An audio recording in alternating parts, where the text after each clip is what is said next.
안녕하세요. 향기솔입니다. 이 시간에는 성경의 환경에 대해서 말씀을 드리겠습니다. 인간의 물리적 환경의 상당한 부분은 인간 스스로 만들어낸 것입니다. 평지와 산지의 열매를 즐기고 곡식을 뿌리고 나무를 심으며 또 물을 대어 토양을 기름지게 가꿉니다. 또 강들을 막고 수로들을 곧게 하기도 합니다. 손으로 자연계 안에 또 하나의 사회를 창조하기 위해서 노력하고 있습니다. 지구상에서 성경의 지역보다 좋은 면에서 나쁜 면에서 인간의 영향이 더 많이 미친 지역은 별로 없습니다. 아프리카와 아시아와 유럽을 연결시켜주는 육지의 교량 역할을 하는 이 요지에서 일찍이 인간은 최초로 농업의 초보를 배웠고요. 또 인간에게 가장 유용한 동물들 중에 몇몇을 길들였습니다. 역시 이곳에서 최초의 관계시설들이 개발되었습니다. 최초의 성읍들이 건축되었습니다. 또 그러나 여기에서 인간은 또한 지표의 식물을 파괴하고 토양의 침식을 초래하였습니다.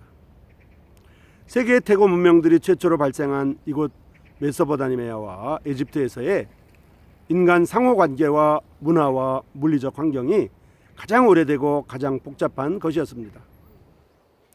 이집트와 메소포타미아의 거대한 우상 숭배 문화들은 그들의 물리적 환경을 밀접하게 반영시켜주고 있습니다. 그들의 종교는 이웃 헷 족속과 가나안 족속들의 그것처럼 자연에 집중되어 있었습니다. 그들은 유일하시고 전능하신 창조자 하나님에 대한 실제적인 개념을 갖고 있지는 못하였습니다. 그러므로 주변 세계의 기후와 농사와 지형의 이변들을 다 신들의 조화로 보았습니다. 이집트와 메소포타미아의 특수한 지형, 특별히 나일강과 티그리스, 유브라테스의 큰 강줄기들은 그들의 대조적인 생활 양식을 결정짓는 길을 크게 좌우했습니다. 유브라테스와 티그리스 강은 아르메니아 산맥에 발원해서 페르시아만에 이릅니다. 유브라테스보다 길고 보다 유유히 흐르는 강입니다. 그러나 티그리스의 가파른 강줄기는 급류를 이루어 홍수를 유발했습니다. 메소포타미아의 통치자들은 이제 이집트의 통치자들하고 좀 달랐는데요. 메소포타미아의 통치자들은 자기가 예언의 능력을 가졌다고 주장할 수가 없었고요. 또 그런 까닭에 그들의 백성에게 결코 신으로 인정받지를 못했습니다. 그와는 대조적으로 이집트에서는 나일강 하나밖에 없었습니다. 동아프리카의 큰 호수들이 그 강줄의 흐름을 조절하고 있었고요. 에티오피아의 고원지대에 내리는 계절적인 비가 정기적이며 예측할 수 있는 양의 물을 나일강 상류의 청강에 공급하여 주었습니다. 애굽 왕들에게 보다 큰 자신감을 주어서 그들로 백성들의 마음속에서 신들의 지위에 오르게 한 것은 나일강의 주기적인 순환이었을 것입니다.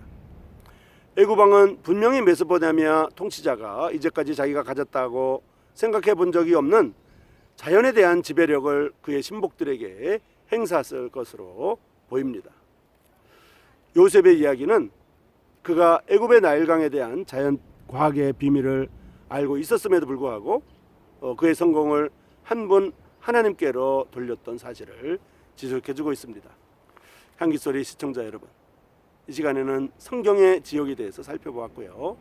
성경의 지역은 유럽과 아시아와 아프리카에 연결해주는 요지였고, 그곳에서의 그 이집트와 메소포타미아 문명의 차이에 대해서 살펴볼 때 이집트는 분명히 이집트의 왕들은 자신이 왕이라고 하는 왕들로 믿을 만한 이러한 환경들이 있었고, 메소포타미아의 자연 환경은 그들에게 이 세상의 왕들이 신이 아니라고 하는 이런 여러 가지 환경적인 어려움들이 있었습니다. 우리에게 환경적인 이런 어려움이 있다고 해서 절망이 아니라, 환경적인 유익이 있다고 해서 희망이 아니라, 환경적인 희망이 있었던 이집트에는 우상이 지배했고 그들의 왕이 신으로 대접받았지만, 오히려 환경적으로 어려웠던 메소포타미아 지역, 이 지역에서는 오히려 그들의 왕이 신들로 인정받지 않음으로 말미암아 창조주 하나님에 대한 섬김과 신앙이 있었던 것을 볼 수 있습니다. 향기소리 시청자 여러분, 다음 이 시간까지 안녕히 계십시오.